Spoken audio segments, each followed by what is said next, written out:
Arsenal Football Club. Arsenal versus Fulham. Fulham take points off us once again and will probably be the team to derail our season.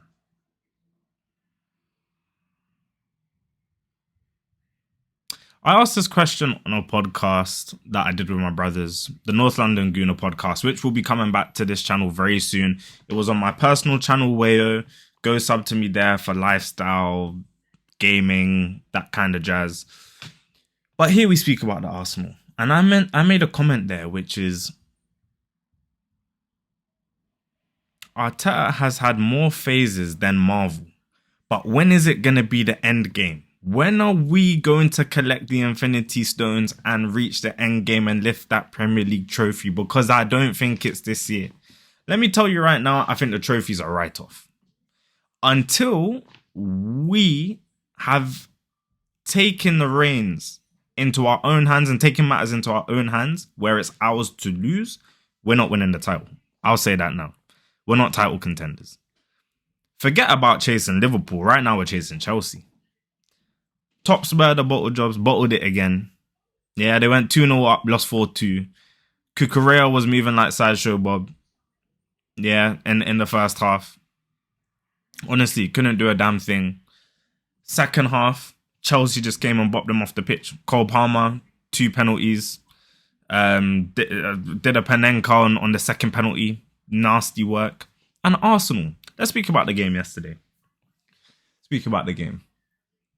First half.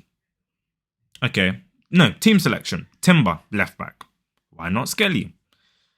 Timber's done really well at right back and has done very well fitting into the jigsaw puzzle that is Saka, Odegaard, and a solid right back. Ben White was that person until now he's out with an injury after surgery. And Timber slotted in there and has really helped with those overlapping runs and being a player that occupies space, which helps so much to beat a low block and create overloads on that side when they're trying to double and triple team Saka or Odegaard. Yesterday, Odegaard was pretty much absent in the first half.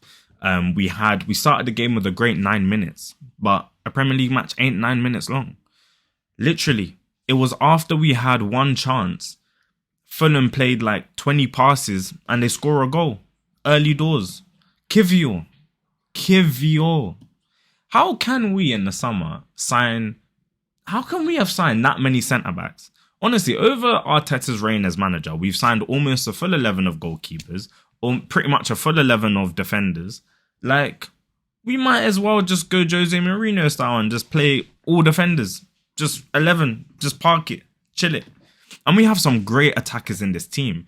But from Wenger's days to Unai Emery till now, we always leave out the 1 or 2 pieces in the jigsaw puzzle. Honestly. Imagine how anxiety-inducing it is to build a jigsaw puzzle, yeah? You've built a 500-piece jigsaw puzzle, massive, yeah? And then you've got just 1 or 2 pieces missing. But none of that strikes anxiety in the Arsenal owners. None of that ever strikes anxiety. They don't go, wait, hold on, guys. There's only 1 or 2 pieces missing. We can buy a piece. We can buy a piece or 2.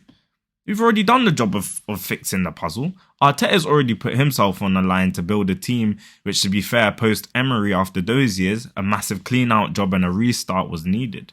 Arteta did a lot of that job. I always say we need to respect Arteta in some senses for the job he did, not just of a head coach or a manager, but he had to change the culture as well.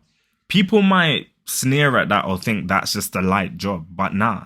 To change the culture of a club of tens of millions of fans worldwide, the players that are coming to join the club, we've done a great job of doing that. But is he the person to take us over that next line? And I'm someone who actually likes Arteta.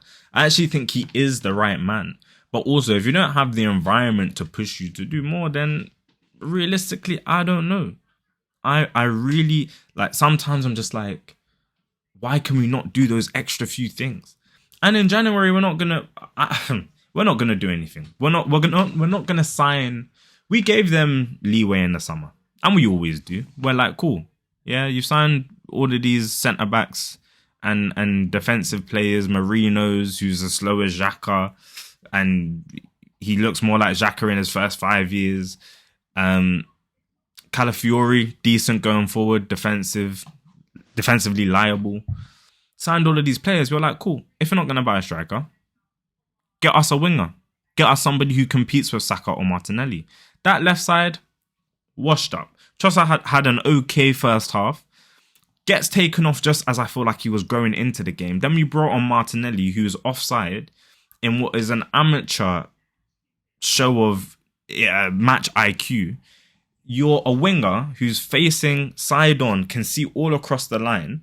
And in that match winner, you somehow end up offside when you can see all the way across it. You're faced towards the ball, waiting to receive a pass. Just drop a few yards in. Like, it shouldn't be too hard to ask. It shouldn't be too much to ask for. But yet that was the case. Partey missing a header from like 2 yards out for the second time in a week. What are you doing? Kai Havertz. Kingdom Kai, King Kai. I don't know where the king's in the Kai, because boy, ain't no kingdom round here. He's not a striker. I don't know what he is. He's a backup striker. That's genuinely what he is. And like, we just have to keep it real. He's a backup striker that's playing up front for us, you know? He is. We always sign players that are versatile, but you know, and I know some of those players have worked. You know, the square pegs and round holes. If you keep forcing a square peg into a round hole with enough force, it will fit in that round hole. But sometimes it's not going to work. Sometimes it's not going to work like that. Kai Havertz, last season, once he played up front, he showed he's got some decent things about him, but he's not going to change you games. That header for Saliba, which was almost offside, by the way, shout out Saliba for scoring and stepping up when Gabriel's not been here. And he was even doing his thing even when Gabriel was there. But the defense is scoring more goals than the attack. Okay, Kai Havertz, bad game. Almost fluffed that assist. He should have headed that in himself. Terrible game, offered nothing. He comes off. Gabriel Jesus comes on. Declan Rice had a great game yesterday. I actually think he's one of the better players on the pitch. Plays an over-the-top ball to Gabriel Jesus. Yeah. The other Gabriel that yesterday provided nothing. Plays a ball over the top. It's just you and Bern Leno. Yeah, your old teammate. Staring him in the face. Ball comes over the top. You're watching it. You're watching it. Bare looking at it. Bro doesn't even swing a foot at it. I would have rather you swing that ball, swing for that ball, swing your foot at it.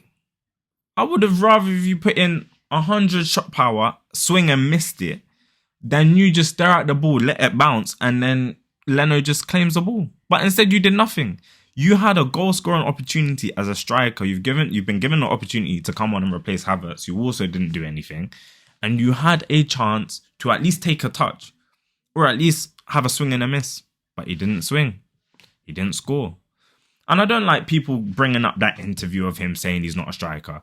As he said, that interview, which was done in Portuguese, was taken out of context. He wasn't saying he's not a striker. But I will say for you, you're moving like you're not a striker. You're fully moving like you're not a striker. Like, why are you not taking a shot there?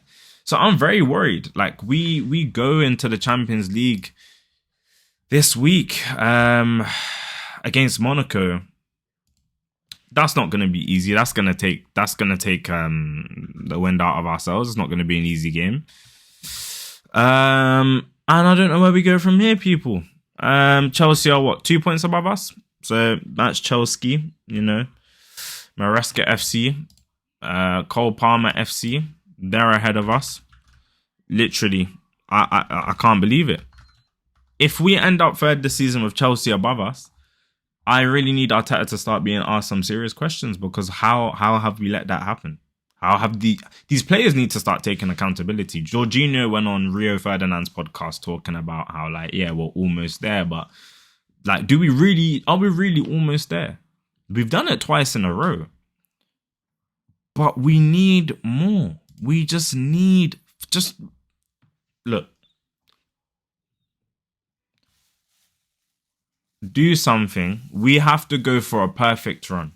The only way I'll forgive the season is one, if we win a trophy, and two, if we go for a perfect run, no L's, and in fact draws against people like Fulham. It felt like a loss yesterday. We have to beat Monaco. Start with that. Beat Monaco, beat Everton. We've got them next Saturday. Then Palace, Carabao quarterfinal. Yeah, you better win that. Then we've got them in the league. Then we've got Ipswich to round off the year. We need wins on all of those games. I don't even want to see no draws. In my opinion, draws aren't acceptable. So come on, Gunners, go win those games. We'll talk on Wednesday or whenever the Monaco game is. But man, oh man, this team needs to fix up. When will it be the end game? We've had too many phases and we don't even know what the next step to this phase or this plan is, this project. Yeah, you can be a project manager all you want and try and fit pieces into this project, but we need to know where the finish line is.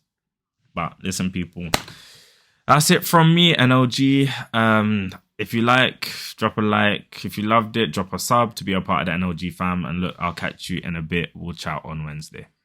Peace.